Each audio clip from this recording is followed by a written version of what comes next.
ओम श्री परमात्माय नमः। हरि का प्रादुर्भाव। आप देख रहे हैं श्री कृष्ण लीला दर्शन। कंस ने देवकी के 6 पुत्रों को मार डाला। देवकी जी का 8वां गर्भ एक अद्भुत गर्भ था। उसकी त्रिलोकी में हलचल थी। पूरे ब्रह्मांड में एक हलचल सी मच गई थी। ब्रह्मा जी उस गर्भ के दर्शनों के लिए उत्सुक थे।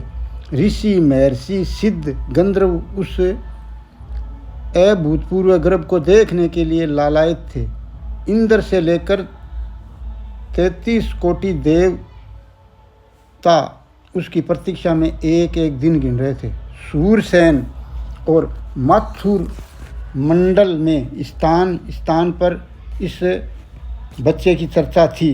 कंस की तो विचित्र दशा थी। कंस की तो ये विचित्र दशा हो गई थी। उसको सोते जागते उठते बैठते सब जगह वह बाप को बंदी बनाकर राज सिंहासन पर बैठा था। उसने प्रजा को प्रसन्न करने के बहुत से ही उपाय किए थे।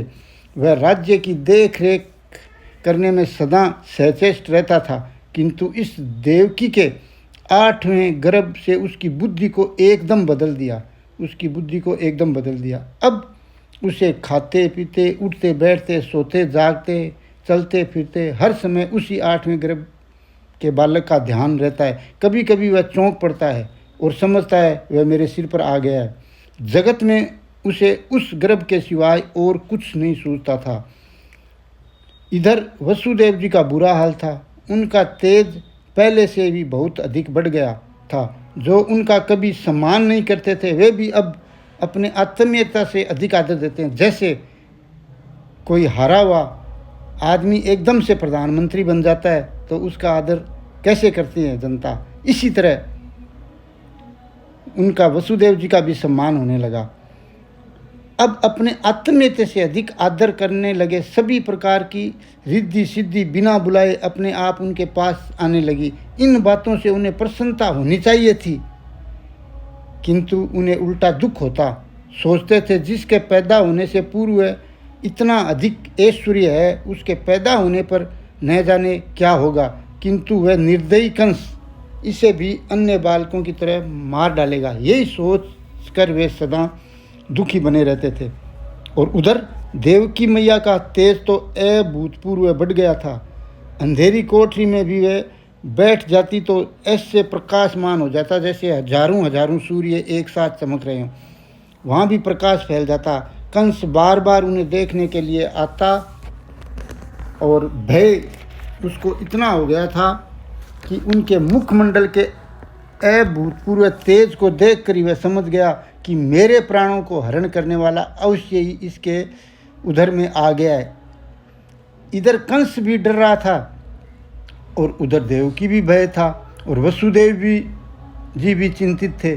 ज्यों ज्यों समय सन्निकट आता त्यों ही त्यों संसार का कौतूहल बढ़ता जाता था। धीरे धीरे गर्भ के दिन पूर्ण हुए। भाद्रपद की कृष्ण अष्टमी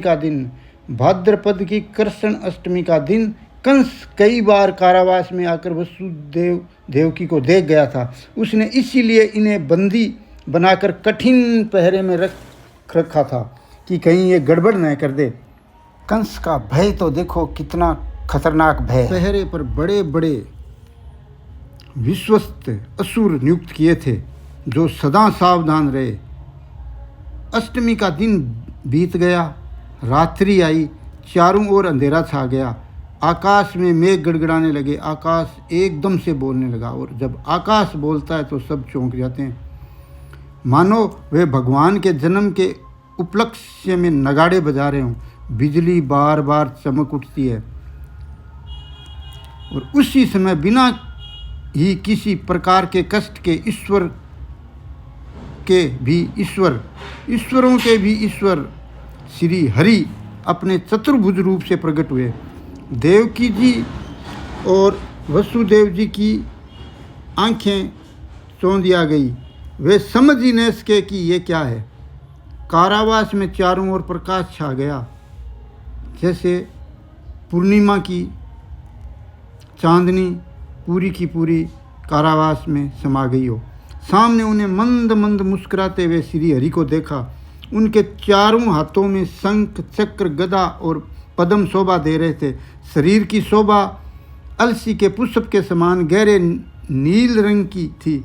कानों में सुंदर मराक्रंत कुंडल शोभा दे रहे थे। गले में घुटनों तक लटकने वाली वैजंती माला पड़ी थी। माथे पर मनोहर मुकुट चमचमा रहा था।